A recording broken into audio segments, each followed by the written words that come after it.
Okay guys, this is like video diary day 2, alone in the gym. So, today's workout is going to be 10 rounds, 4 time of 10 taters, 10 mountain climbers, 10 jumping lunges and 10 ab mat sit-ups. Okay, so something that's going to jump out to you straight away is like, 10 rounds? Actually, it's not that bad, okay? The mountain climbers and the jumping lunges, although not easy, are quite quick. The taters and the ab mat sit-ups take a wee bit longer. So, let's just have a wee look at what the movements are. Okay, and I'll show you any options for scaling as well. Okay, so the tater, it begins with a Russian swing and is followed by a squat. Did you catch that? It's a Russian swing followed by a squat. Okay, so from the side, we're going to go hips back, behind our heels, just like for a Russian swing. The weight swings up, but we pull it in, okay? And when we pull it in, we catch it and hold it against our chest as we drop into the squat and then stand back up. We can then pop it away from our bodies into the next swing, catching the handle as we go. Now, my advice to people doing taters is don't think about them too hard. Okay, when I teach them in the gym, I try not to over-explain them, because the more you think about it, the harder it gets. Literally, it is 2 movements. It's a Russian swing and then a squat. Okay, so the Russian swing is a hip hinge, pushing your bum back.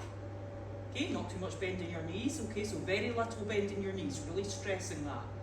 Okay, so push your bum back, and then when you stand up out of the Russian swing, so you stand right up, you then are holding the weight against your chest, you do your squat, you stand back up out of the squat, and then you go into another Russian swing. So it's a Russian swing and a squat. That's all I'm going to say about it. To make it easier, go lighter. That's it. Okay, 10 mountain climbers. So the mountain climbers, what you're going to do, you're going to be on your hands and your toes in a plank position. One foot's going to come forward, tap the ground, and then go back. Now you can, if you're able to, switch feet. Totally happy with that. I do want your foot, when it comes forward, to tap the ground though. Now, if you need to make these easier, okay, because you find holding a plank position really difficult, then you can raise your hands up and do them like that, okay, and that'll work just fine. For the jumping lunges, your knee's going to touch the floor, then you're going to come up fast, switch feet, and the other knee touches the floor. Okay, so when you do them, try not to bash your knee off the floor. If you have people living downstairs from you, you're worried about disturbing their peace, then I'll get you to do reverse lunges. Okay, knee touches the floor, knee touches the floor. If you struggle to do, and honestly, like I know people are like, oh, you're letting people not do jumping lunges? Okay, so jumping lunges are hard. Okay, you just got to do what's going to work best for you, both in terms of your fitness, your capabilities, and your environment. Okay, so all of these are the challenges that we get when we work out from home. So that's for the jumping lunges. If you struggle to get your knee on the ground but you still fancy trying the jumping lunges, just come up a wee bit short, but try not to just be doing this. You know. Okay, so try and get a good depth in your lunge, but you're maybe just not going quite as low, and you'll probably still find that pretty challenging. Okay, so for the ab mat sit-ups. Now, I appreciate not everybody's got an ab mat. However, what I will say is they're worth having. So that's your ab mat there. It's a bit thicker at one end than the other. Okay, the thicker end always goes next to your butt. Okay, so the thick end, despite the way up the writing is, the thick end goes next to your butt.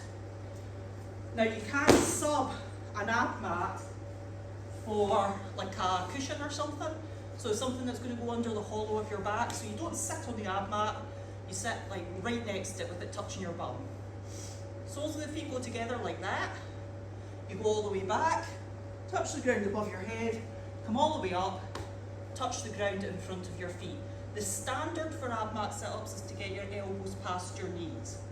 Okay, now I know people's flexibility doesn't always allow for that, so just do your best. If you can't get on with like the ab mat, you can do them like with the sub for the ab mat. You can do them with no ab mat, they're harder, okay? That's doable. If you still just are like, don't like that, then you can do just a regular sit-up. So you can hook your feet underneath something, okay, and just do a good old regular sit-up.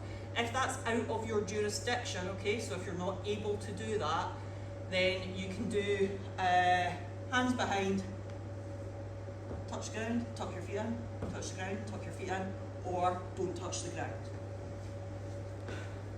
That's that. So 10 rounds, 10 reps of each thing, no bother. Right. Okay, let's just checking the time, we're 6 minutes in. Okay, more stuff to do. So if you keep scrolling down, you will see that there's a wee bit of additional stuff. I'm going to try and put in something extra each day, or most days if the workout's not too long. This is 6 minutes, okay, so you know it's going to take exactly 6 minutes. A 6 minute EMOM.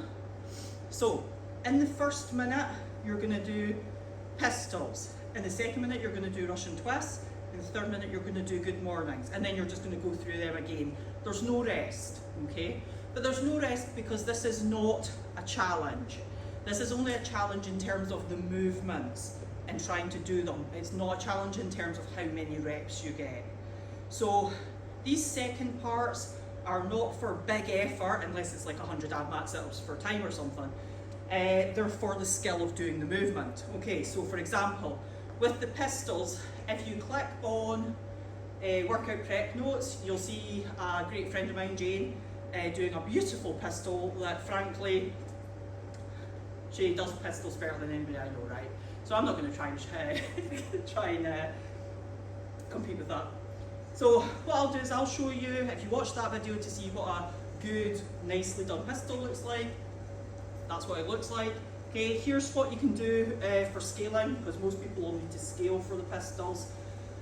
You can go, stand with your feet, hip width apart, step one forward a little, step one back a little, so that your toes, you're balancing on your toes like a ballerina behind you. Have a little bit of space this way between your feet. Keep your weight on your leading leg. Your back leg is just for support, and you're going to try and sit down so that your hamstring touches your calves. Okay, so you're going to try and sit down, all the way down, so that your hamstring touches your calves.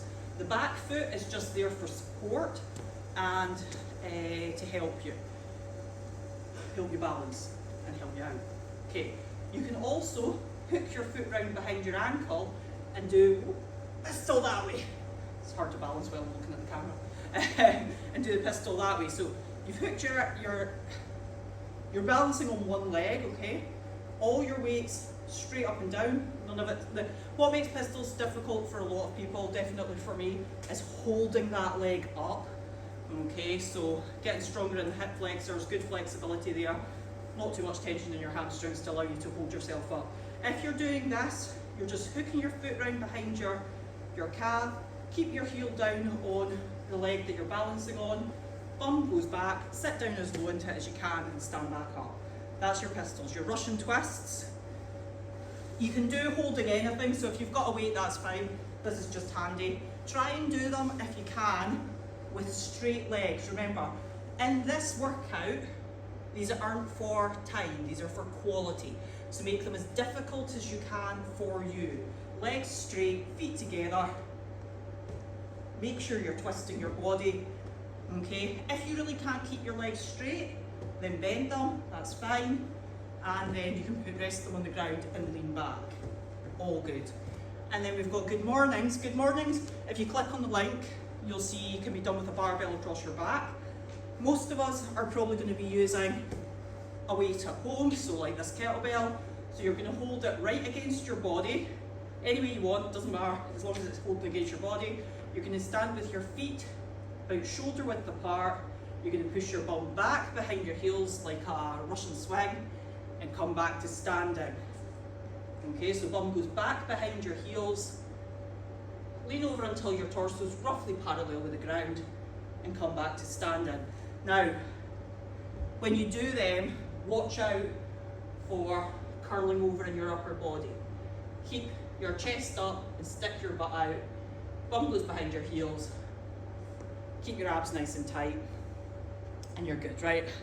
I'm gonna leave it at that, guys. We're 10.5 minutes into this video. There's another video below for a warm-up if you're doing this workout on your own. For the movements, try and have a wee practice of them before you start the workout so that you know where you're at. Otherwise, I will see you in the online class.